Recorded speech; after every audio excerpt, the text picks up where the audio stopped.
வெளிநாடுகளை compare பண்ணது ma'am, நம்ம நாட்டில் மட்டும்தான் அந்த நீதி தீர்ப்பு வழங்குறது வந்து ரொம்ப காலம் அவகாசம் தேவைப்படுது, தாமதமாக நீதி கிடைக்கப்படுது அப்படின்லாம் சொல்கிறாங்க. அந்த தாமதமாக கிடைக்கக்கூடிய நீதி கூட ஒரு அநீதிக்கு சமம் அப்படிங்கிற மாதிரிலாம் சொல்லுவாங்க. ஏன் இவ்வளோ விரயமாகுது இங்கே மட்டும்?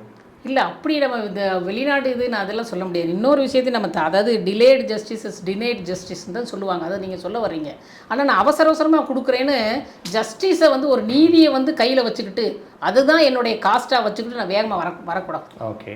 இப்போ ஒரு சில கேசஸ்லாம் இருக்குங்க, தீர்ப்பே சொல்லியிருப்பாங்க, அவங்களுக்கு மரண தண்டனையே கொடுத்துருப்பாங்க. அதுக்கும் பிறகும் அந்த கேஸில் வந்து ஃபர்தர் இன்வெஸ்டிகேஷன்னு செஞ்சுக்கிட்டு இருப்பாங்க.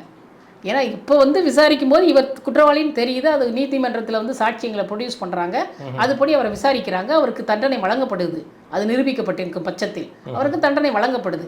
அதே வழக்கில் இன்னும் ஃபர்தர் இன்வெஸ்டிகேஷன் வேணும் அப்படின்ற போது பண்ணலாம், சட்டப்படி பண்ணி அடுத்து வேறு இட் லீட்ஸ் டு வாட் அப்படின்றத கண்டுபிடிச்சு அதுபடியும் தீர்ப்பு கொடுக்கலாம். சட்டத்தில் வழி இருக்குது.